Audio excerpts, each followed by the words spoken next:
Hola, buenas. Hoy vamos a ver las leyes de los gases.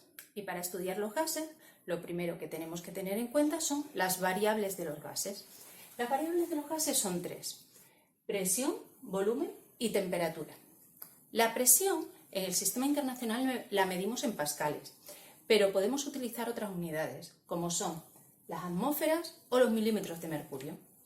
El volumen en el sistema internacional se mide en metros cúbicos, pero nosotros vamos a poder utilizar otras unidades, como son centímetro cúbico, decilitro, litros, ¿vale?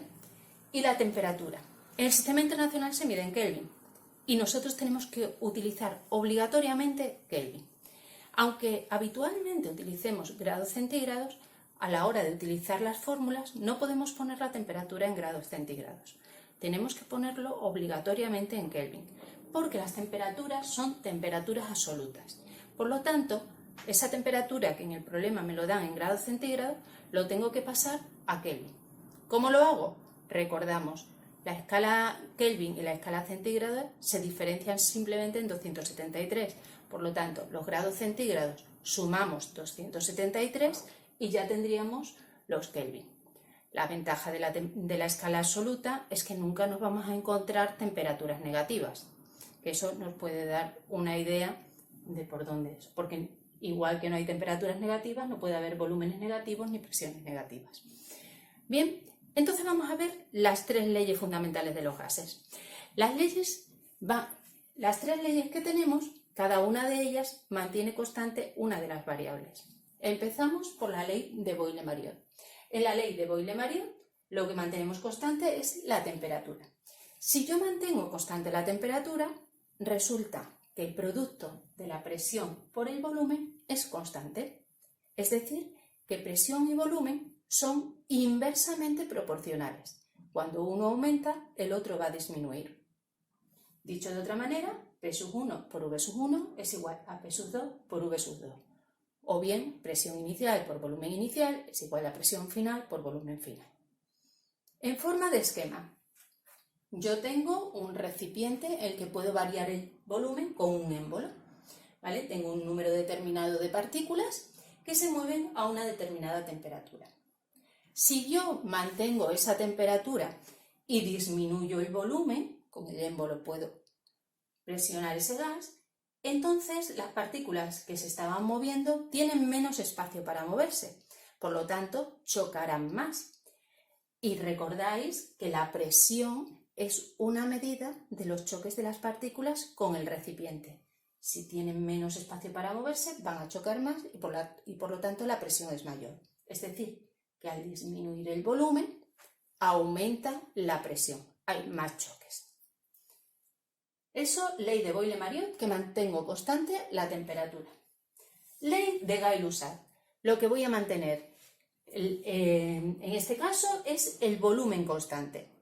Si el volumen es constante, la presión dividido entre la temperatura es constante. Es decir, que P sub 1 partido V1 es igual a P sub 2 partido T2, o bien presión inicial entre temperatura inicial es igual a presión final, temperatura final. Presión y temperatura son directamente proporcionales. Al aumentar uno, aumenta el otro. ¿De acuerdo? Volumen constante. Ponemos un volumen, un recipiente rígido, que no puede variar de volumen. Entonces yo tengo un número determinado de partículas que se mueven a una determinada velocidad debido a la temperatura que tienen. Si yo lo caliento, o sea, aumento la temperatura, las partículas se van a mover más rápido. Y al moverse más rápido, chocarán más con las paredes. Por lo tanto, al moverse más rápido, chocan más y provocan una presión mayor. ¿Vale? Aumenta la temperatura, aumenta la presión, directamente proporcionales. Y por último, tenemos la ley de Charles. La ley de Charles, lo que se mantiene constante es la presión. Si yo mantengo constante la presión, el volumen entre la temperatura es constante. Volumen inicial partido temperatura inicial es igual a volumen final partido temperatura final. V1 partido T1 es igual a V2 partido T2.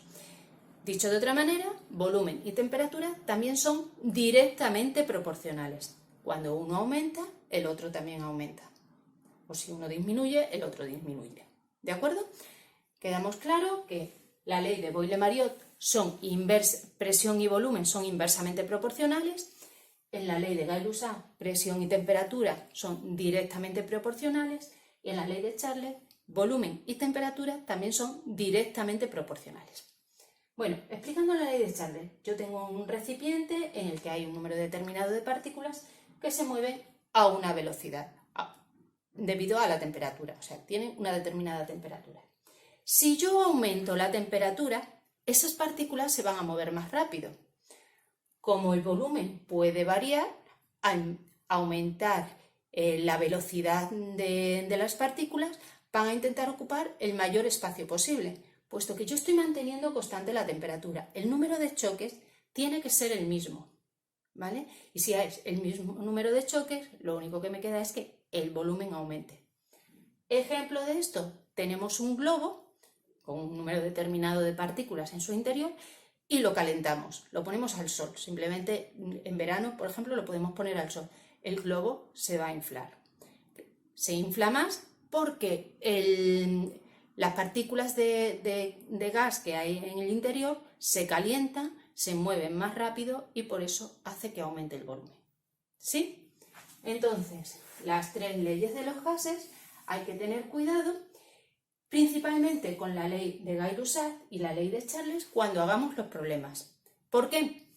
Porque la temperatura no se nos puede olvidar que tiene que ir en Kelvin, no puede ir en grados centígrados. El resto de las variables, la presión y el volumen, nos da igual las unidades que pongamos, siempre y cuando en una ecuación yo ponga las dos presiones en las mismas unidades, los dos volúmenes en las mismas unidades. Puedo poner la presión en atmósfera y el volumen en metros cúbicos, no hay ningún problema. Aquí la presión yo la puedo poner en milímetros de mercurio, por ejemplo, o en pascales, o en atmósfera, me da igual. Pero la temperatura, obligatoriamente Kelvin, ¿vale? No se nos puede olvidar nunca pasar la temperatura a Kelvin. Y en la ley de Charles ocurre lo mismo. La temperatura, Kelvin, siempre en Kelvin. El volumen en las unidades, que si el problema nos da los dos volúmenes en las mismas unidades, pues utilizamos eso. Que una de ellas, por ejemplo, uno es metro cúbico y la otra litro, bueno, pues lo pasamos los dos a metros cúbicos o los dos a litros, pero nos da igual. Pero la temperatura no nos podemos olvidar en Kelvin, ¿de acuerdo? Bueno, pues espero que os haya ayudado por lo menos a entender las leyes de los gases y otro día haremos algunos problemas. Venga, hasta luego.